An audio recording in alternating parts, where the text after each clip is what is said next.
ज्ञान और धन। तेनालीराम का जन्म एक तेलुगु भट्ट ब्राह्मण परिवार में हुआ था। तेनाली बहुत आलसी और शरारती था। एक दिन तेनालीराम की भेंट गांव के एक ज्ञानी संत से हुई।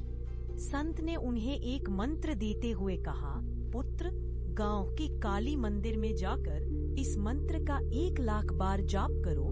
इससे काली माता प्रसन्न हो जाएंगी और तुम्हें दर्शन देकर आशीर्वाद देगी। तेनालीराम तुरंत काली मंदिर गए और वहां संत द्वारा दिए मंत्र का जाप करने लगे। काली माता अपने भयंकर स्वरूप में उनके समक्ष प्रकट हुई।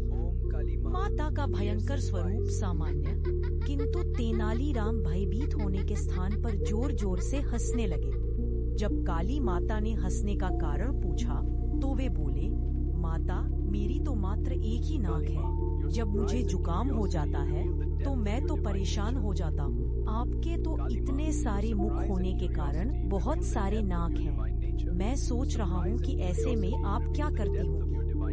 तेनाली की सुलभ बातें सुनकर काली माता हंस पड़ी और बोली, पुत्र, भविष्य में तो एक कवि के रूप से बोली, इन 2 कटोरों में से एक में ज्ञान रूपी दूध है और दूसरे में शायद रूपी धन। दोनों में से एक चुनने का अवसर प्रदान करती हूँ। तेनाली सोचने लगे, बहुत तेज भूख लगी है, कटोरा भी छोटा छोटा है, क्या करूँ। माता बोली, क्या बात है पुत्र, एक बार दोनों कटोरे अपने हाथ में लेकर देखना चाहता हूँ। माता ने दोनों कटोरे तेनाली के हाथ में दिए। भूख शांत करने की व्याकुलता में मुंह से लगाया और गटक गए। माता, क्षमा करना, बहुत तेज भूख लगी भी, इसीलिए दोनों कटोरे पी लिए। जब तेनालीराम ने भोलेपन से ये बात कही, इस तरह माता से दोनों वरदान प्राप्त कर लिए, तो काली माता हंसने लगी। पुत्र, मैं तुम्हें दोनों वरदान देती हूँ। जीवन में तुम कई सफलताएं प्राप्त करोगे, शत्रु भी कम ना होंगे, इसलिए होशियार रहना। इतना कहकर काली माता अंतर ध्यान हो गई।